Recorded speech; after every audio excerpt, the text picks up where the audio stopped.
How many times in the last 5 years have either of you heard someone say they want to go into manufacturing? I could probably count them on both hands, maybe even one hand. Kane, probably not many, I'm assuming. It depends what kind of manufacturing, right? Everybody wants to manufacture Teslas. Well, do they want to go like work on a shop floor? No, of course not. Of course not. How many people have you heard say they would like to get a job in social media making $75,000 a year sitting in a Starbucks?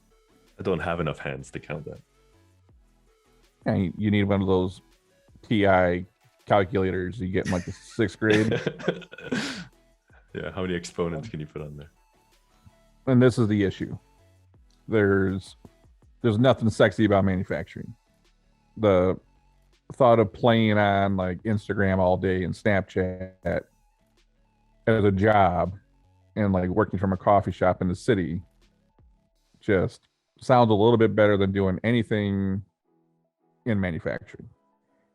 And until we change that, I think we're screwed, right? If I don't know, Kenny, we talked about another episode where they said they polled boys in like the UK and their number one like fantasy job was to become a YouTuber, something like that. Right. Yeah. Are we surprised that our educational system is not pumping out the people we need to build the things we need to survive? No. Yeah, I would agree with that. I'm definitely not surprised with that. My nieces and nephews, I mean, there's no one talking about going into manufacturing or even remotely close to talking about anything manufacturing related. It's a little bit worrisome. No, you probably say manufacturing and they're like, what's that? It's, yeah, you laugh, but it's like, it's funny and it's kind of not funny at the same time because you see where, as you know, the boomers are just about gone at this point. How many retired recently? The Gen Xers were getting, part of that tech wave and part of the manufacturing, but we're at a point where we need welders and we don't have welders. And it's like, well, what happens when we need to fix something that's really important and we just don't have enough welders? You see Mike Rowe talk about this stuff often. Yeah. I know we're going into more robotics and that type of stuff, but there's still these aspects of industrial that are not going to go away for decades. But we're not, not everyone needs to go to college. I was talking to somebody that bounces between here and Europe, and they're like, in Europe, it's like we do a lot of vocational skills. Like we had not acknowledge that not everyone is meant for college. So they kind of, early on in their life, it's like, okay, we're going to go the vocational route because we need welders. We need people to do CNC. There's all this stuff we need done if we want to live the life we live. We're not doing that over here. We are pushing everybody into college, whether they should go or not. And then once you just spent, $100,000 on a degree, do you want to go work in the manufacturing? Well, no. And now we're in a pinch. So... yeah, and then you have that $100,000 debt, and the first job out of college is only going to pay you anywhere from 45 to 55 if you're lucky, unless you have some sort of STEM degree. But if you're going to have a STEM degree, there's a good chance you're going to end up in manufacturing. And then you're just stuck paying down this debt, and it's going to take you years and years and years to pay down that debt. I know people that have been paying their student loans for over 20 years now, and it's still something that they have to do on a monthly basis. And it's just sad. I also think we're at a point where people would rather sit at home than to go do a job that they don't love or doesn't fall within their passion. Because I think, and this falls on the schools, right? The schools are programming the kids to say, do what you love, chase your passion. Now, what I often say, my father worked in a steel factory and we didn't have much money. If I look back and told my dad that, my dad would say, well, I have a child and you can't eat passion. He needed to go make some money. And I think we're in a strange place right now where we would rather kind of struggle, where we find some kind of nobility in struggle or just get by, than going and doing the job that we don't love or is not in line with our passion. And I say if we all did what our passion is, this world we live in wouldn't exist. No one would pick up your trash, for example. There would be no one on the line at Ford manufacturing your car. There's a lot of stuff. I think half the healthcare would have just quit last year, right, during COVID. Yep. We used to be a country that saw things that needed to be done and we did them. And now we're a country or even a world or society as a whole that's stepping back and just saying, why does someone do that? But in the same time, we kind of expect someone else to do that. So I don't know where we go from here. It's going to start in like primary school when you think about it. These are not things we can fix in someone's like sophomore year of college. Why would agree don't with we that. hold? Sorry, Dennis, go ahead. No, go ahead, Kane. I was going to ask why don't we hold schools more accountable to exposing kids to industries like manufacturing or maybe not the sexiest industries to go into, but industries that historically have built middle class livings or upper middle class livings for a large swath of the economy or a large swath of the workforce. I don't think there's enough information around how much life costs over a 40, 50 year time horizon, and how there are so many jobs out there that can get you a nice living. Why don't we hold schools accountable? Good question. Why don't we hold schools accountable? And Dennis, did you have like wood shop class? Back in middle school. Yeah, that Kane, I don't know where you went to school. Did you have anything like that? Yeah, there was no wood where I was growing No, up. I remember making this. I don't even know what you want to call it, but I ended up turning it into an ashtray for my dad. And they still got it in their basement, but that was probably the last thing I ever made in woodshop class. It probably started off as a bowl and you messed it up. You messed it up so bad. Like I made a cutting board with the world's most non-ergonomic handle. And I'm pretty sure that ended up as kindling somewhere.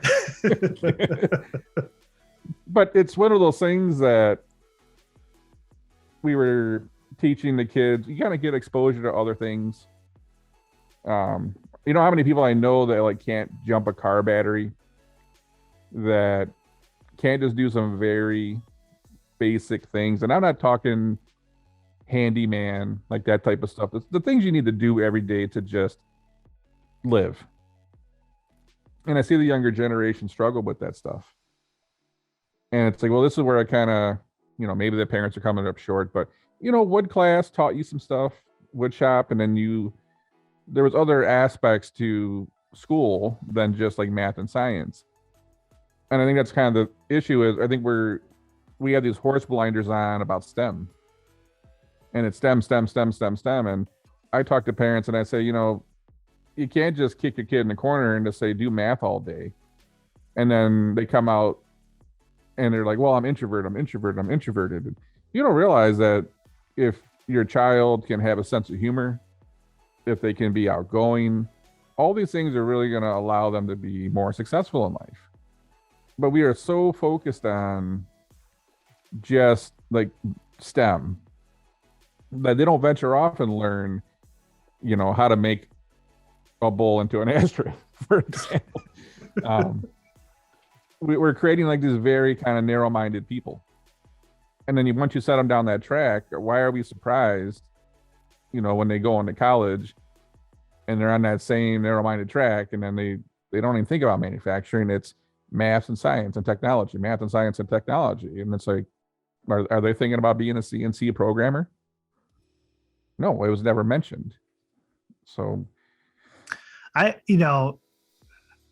I worry that it's just going to get even worse because you're talking about this younger generation, even my kids that are more exposed to YouTube Kids. Not that I allow any of my kids on TikTok, but you have TikTok, you have Meta, you have Facebook, Instagram, whatever, all these tech companies that are constantly in everybody's faces. The only like manufacturers that I can think of that are in the news or is Elon, and I think if it wasn't for like Tesla or SpaceX, like I don't know if manufacturing is going to be in anyone's faces if it wasn't for someone like that. I think some of these major companies, we did that last show on GE, like somehow they got to get in everyone's faces and they got to think a little bit outside of the box to attract this younger generation that's up and coming. At some point, we got to teach the kids coming up that life costs money, and it doesn't matter what you do. You're gonna need to work. That might be in a manufacturing shop, but it costs money to put food in your mouth, to buy clothes, to have rent, and to retire. And working in manufacturing is a lot better than struggling. Like, there's somewhere we have to start there. Like, and you're not a loser if you don't end up working at Google, for example. But again, I go back to it's a somewhat of a mixture of what we're seeing K through 12, the parents and society as a whole, of if you're not doing this, then you're not doing nothing. And now we're kind of in this pinch where we're gonna have an issue. We're having issues with truck drivers, for example. Yep. What's funny is it was a post on LinkedIn a few years ago. It kind of went viral, but I said, if you want to get your school loans paid off, take a job in sales. Now, Dennis, you run a search firm that works in, manufacturing quite a bit. What salary do you often see for salespeople in manufacturing? I mean, starting out, I would say anywhere from 1 to 5 years, you're earning from 55 up to 85, depending on how good you are. And then once you have some years of experience under your belt, I mean, you could be making 6 figures pretty quickly. I mean, how many times in 20 years have I seen a key account manager come across our desk for even a mid-sized manufacturer, and they're paying 125 to 150? Yeah, it's good money. It's good money. And I made a post on LinkedIn. I'm like, hey, for all you people complaining about your school loans, if you want to pay them off, go get a job in sales. And a few people agreed, and I got mobbed, right? Like, sales is a useless job. It's not my passion. It's not what I want to do. Like, it's a terrible job. And again, I come from a family where my father worked in a steel factory. It's like, man, any job that pays $100,000 sounds good to me. But you look at some of their profiles, and it's like, well, you're a barista at Starbucks, or they're not doing anything that is really of value to society anyways. But the thought of taking a job in sales was just terrible to them. I'm like, but this would, people are saying they can't get married because of their school debt. They can't buy a house because of their school debt. They can't have a child because of their school debt. And it's like, but here's a job that would allow you to help get your school debt paid off, that would help you buy your first home, that would help you put money away for retirement, that allow you to have a child. And knowing that this job could be the unlock to get out of this financial vice grip they're in, they would just say, I'd rather not do that because I don't have a passion for it. We have the same issue with manufacturing. You know how much money you can make in CNC and welding, for example? Oh, now? Great money. Now, that's very limited. Like, you could use some of those skills and maybe get a manufacturing company to send you to college. Well, now you've been welding on the shop floor, you've been working on some other projects, and you're going to school. Well, now that's the first couple steps towards becoming a manufacturing engineer, where you're developing jigs and fixtures and other processes on the shop floor or to aid in shop floor execution. And then, whatever, over a few years, you get your degree, the company paid for it, and you actually have the functional experience to go with it. Now, Dennis, what do you see in manufacturing engineers make right now 5 years experience? I mean, 5 years of experience, it's close to 6 figures already. Not a bad life. No, it's not a bad life. They're coming out of college paying engineers now. I mean, just a few years ago, it was like 60, 65. Now it's like if you get right place, right time, first 2 years of college, and you can be making 75, 80 with a technical degree. And it's like, man, that is great money For starting out. for starting And- out. And then it's like, well, where it goes from there is up to you. You can spend your whole life at that level, or you can try to climb. But I had to start looking at what things could lead to, even for the people who didn't traditionally go to college. Like, go start welding somewhere, start doing some CNC, like just get in the manufacturing environment. And it's one of those things that if you're showing initiative, you're reliable, you're dependable, you're showing up, you're a team player, you can get these companies to pay for your education, man. Yeah. I was So- telling Kane the other day, sorry to cut you off there. I was telling Kane that if I ever went bankrupt or broke, the very next day I'm going to figure out a way to work with my hands, whether it's some sort of skilled trades type of job, and I turn out okay. And I don't rain on your parade, but remember that story you just told me where you Listen, that was back in the 6th or 7th grade. I think I've gotten a little better than that. where you turned a bowl into an ashtray. Like, Come on, that was creative. hey, anything's possible. Yeah, So you just can't be scared of physical work.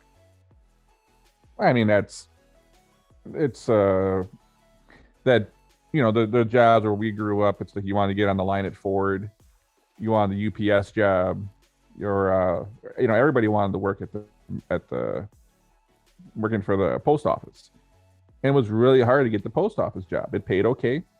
You got great benefits. Like everyone wanted that post office job. Have you seen how many for hire signs there are for working at the post office right now? Drive by one. They got the Yeah. big banners outside. I was just talking to my mother about this because she actually told me she took that exam 40 years ago, trying to get into the post office. And when you think about it, it's like, well, yeah, you got to walk all day. Well, we're at a point where people don't even want to go walk all day or be on their feet. It's, I want to make 65,000 playing on social media. That's the dream job. That leads to nothing. I mean, maybe you climb the ladder, but probably not. So it's like, if we can't even get people to walk house to house right now, delivering mail, do you think they're going to go into manufacturing, a quote unquote dirty manufacturing shop? Even though I've been in shops that were so clean you could eat ice cream off the floor. It's just, you got that idea in your head that it's still 1910, and that's what industrial stuff looks like. And you go into a shop now and there's robotics everywhere, the floors are painted, like it's a different environment. We talked about some of these manufacturers that are going into these rural areas, for whatever reason, whether it's a tax incentive or cheaper to build out the plant. But then you think about it, if that plant is able to stay in that area for long term, I'm talking 40, 50, 60 years down the road, they're able to locally market and do the education from K through 12 and doing the apprenticeship programs, and they may have an actual better chance of keeping their plant staffed rather than some of these other companies that are just trying to pull from everywhere they can because they're in such a densely populated area and competing with other manufacturers. I wonder if that eventually starts to kind of change, because we were always thinking, why are these manufacturers going out in these areas? Where are they going to get the talent? But in a way, they almost can homegrown their staff. As long as you're in a position where you can train them. Right. I think we have clients that get in that pinch of, there is no option to train. They need a certain level of expertise in this field, or this company can't function. But if they have the type of business that is, you can get someone up to speed in 6 months, going out to those rural areas isn't the worst idea on the planet. And a lot of times you get that, farm worker type of work ethic where people are going to show up and work. And you know, a lot of times in the city, you end up with people that are saying they're looking for every reason in the world not to work. They're like, that's not my job description. That's not my job description. That's not my job description. And then you're like, well, it technically doesn't say you're supposed to be here at work at 8 o'clock, but you're supposed to be like, that's not your job description either, right?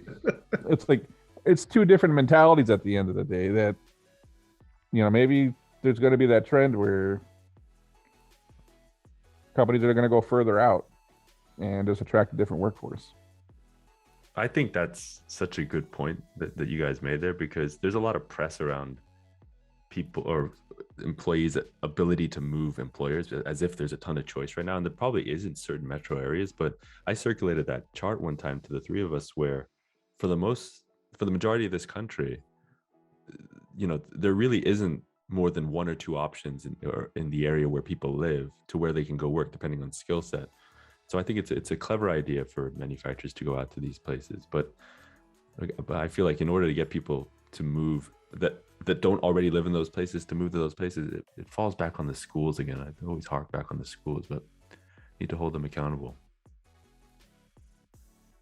Yeah, or I mean, there's like a homeschooling trend now. Let's see what happens there. I'm just kind of curious to see.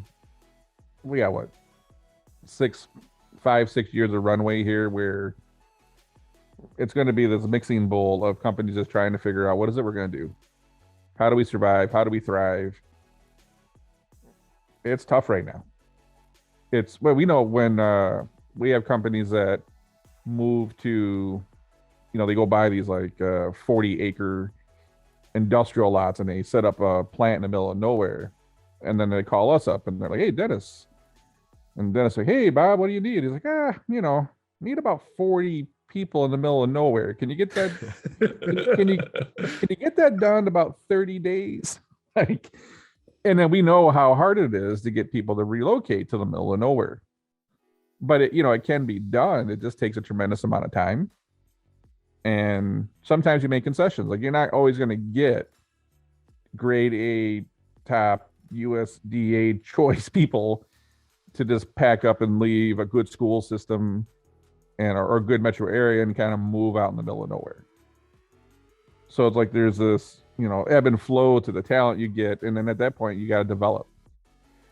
So it is nice in theory to say, let's get out here and like just kind of home grow this thing, but it's not always so easy to convince people to say, hey, you're going to be probably 35 minutes from the closest grocery store. How do you feel about that?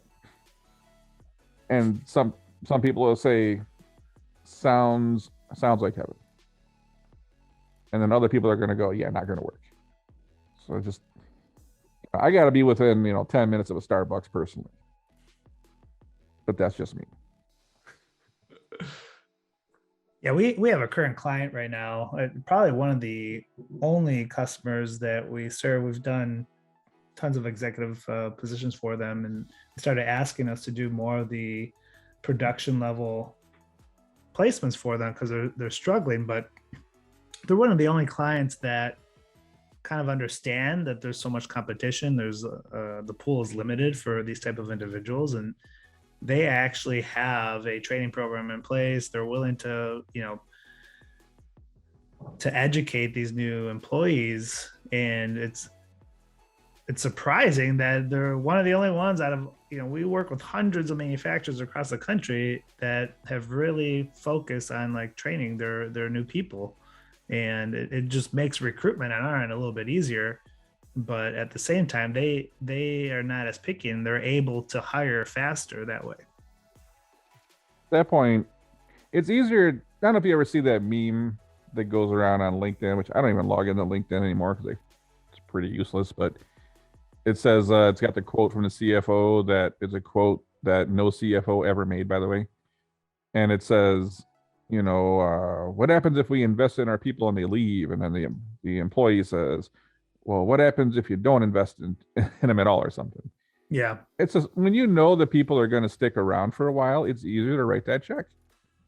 So if you're going to go out in the middle of nowhere and open this plant up, but your tenure is going to go from like 3 years to 5 or 6 years, now all of a sudden it's a little easier to say I can invest this money sending people out for training and certifications and classes it's a little bit easier to make that investment. But no company wants to make a time or financial investment into someone that they know is going to leave in 12 months.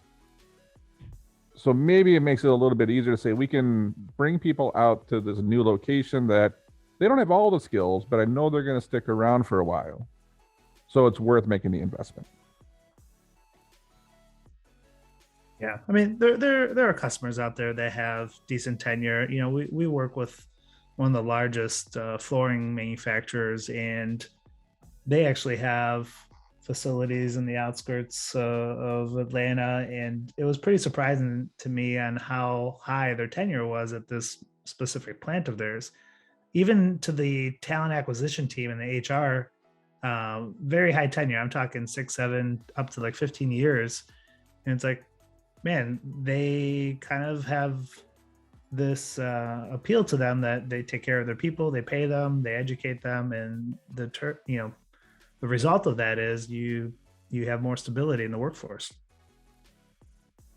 Yeah, you just got to find people that you want to make the investment in. Yep. Dennis, I'm curious, how much do your clients on the manufacturing space look at other industries to say, okay, are we losing our people to XYZ industry? And then how much benchmarking happens to where your manufacturing clients make sure that they're attractive against other industries?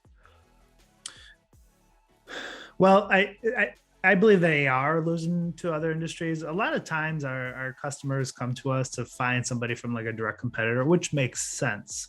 But then after a while, after multiple discussions on the type of individual that they need, you start recommending like, hey, it might make sense to open up your pool of candidates a little bit and maybe target some other industries that can be applicable, that have that talent that you need, because they're definitely taken from your industry and you don't even know it yet. And I just had a conversation with a customer of ours yesterday. They're in the food and beverage space, and I recommended them like, hey, instead of going after some of your direct competitors, like I feel like what your plant needs, it might be beneficial for you to look at these industries as well. And it was like a light bulb hit them. And I just think people get into this rut of we make, this part, or we're in this industry and this is the type of people that we need. But you don't realize that the industry next to you has better lean methodologies, better education. Maybe it's more exciting and they just have a little bit better talent overall. It might be beneficial for you to open, that candidate pool a little bit more. I think anybody that's worked in the search business, the ones that are very successful, they know what kind of candidate to put in front of a client to get them to say yes. And we know after 2 decades that if we put a candidate in front of a client that's from a competitor, whether they ask for it or not, it's almost a guaranteed interview. Right. A lot of times it's what they want. Sometimes they don't. But there are cases, like you just said, where there was a case study I read years ago, and it was talking about small industries that only kind of recruit from each other. And it ends up being this continuous like feedback loop where they're just all shuffling around the same employees in a big circle.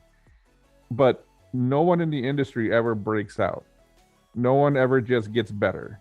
No one becomes a leader because they just keep shuffling around the same talent. And they never think of what Ford did and say, instead of getting an automotive CEO, we're going to go get someone from Boeing, right? And you see these, smaller industries that, maybe they're just a couple $100 million collectively. They only kind of just hire from each other, but there's never any massive gain made. And it's like, well, how do you ever make a leap if you just keep recycling the same talent? Right. To me, it's almost similar. Like there's of course, a big push for diversity and inclusion and in candidates today. And it's like, it's almost like the same mindset. Like you got to be a little bit open-minded to other industries because you're going to bring in individuals that are going to be thinking a little bit differently, but also, to answer your question, Kate, a lot of folks always ask us to go steal somebody out of automotive when they are open to other industries, just because their manufacturing operations are a little bit more advanced and a lot of more automation in that industry than some of the others that we serve. And mean, I think it's just, it's helpful for them to do that because they might have a couple projects or lean projects that they've worked on in their history that might be beneficial for them as they step into a new role. Yeah. I just, as you say that, I think of James's point earlier, which is the post office jobs, right? Like, if it is true that certain industries just circulate talent within the industry, it's so disruptible. And then when you have a company like Amazon who basically raises the floor for what the expectation is for a certain caliber or kind of worker, that entire industry gets disrupted.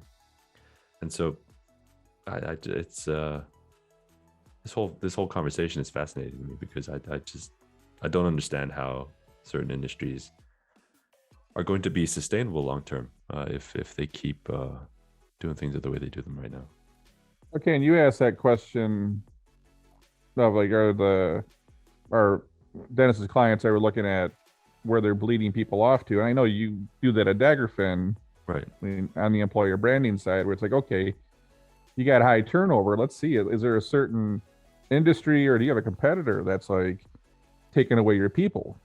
And then you find XYZ companies taking 25% of your staff in the last 3 years. And you start looking at, well, what are they offering that you don't have? Is it growth opportunity? Is it benefits? Is it culture? Are companies stepping back? And I know you do that on the consulting side, but I do think more companies need to do that as a whole. Like, why can I not get the talent I need? Or why am I losing the talent? And do we step back and say, okay, why is that? And I think, we talked a lot about manufacturing is not sexy. You've both seen Boiler Room, right? Yeah. Okay. In that, it's a movie. A lot of times, art imitates life, but how they get the people to join that firm, they show them like the Ferraris and the big house, and they're selling them a lifestyle. They're saying, come work here and you can have this. And I wonder if manufacturing needs to do something. Maybe Kane, this is something you're doing at Daggerfin when you're developing employer branding strategies for people, but it's like, come work here and do this, and you can have, you can achieve this house, and you can paint a lifestyle that if you take this job and you treat it like a career and do something with it, that this is the kind of life you could have. Yeah, it may not be full of Lambos and private planes, but could you live a very nice middle or upper middle class lifestyle? I think manufacturing probably isn't doing a great job of presenting that. I think the thought is you're going to get into manufacturing, whatever it may be, and it's going to be a 40 years of misery and tough work and sore joints, and you're never going to get anywhere. There's no way out. It's like, you just say, hey, this is where you could be in 5 years if you did this. And it's like, we know that we get an attack or finance, that sky is the limit. I just don't know if manufacturing paints that picture very well, that you could live a very good life if you come join us.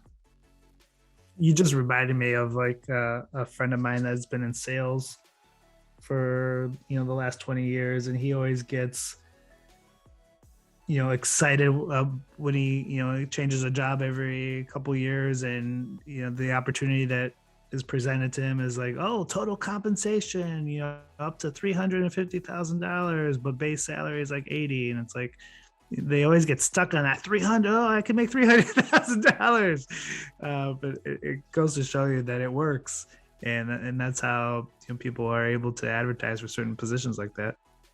Yeah, and the most he's probably ever made is probably like 85,000. So, in every multi-level marketing thing, there is someone that actually makes the money.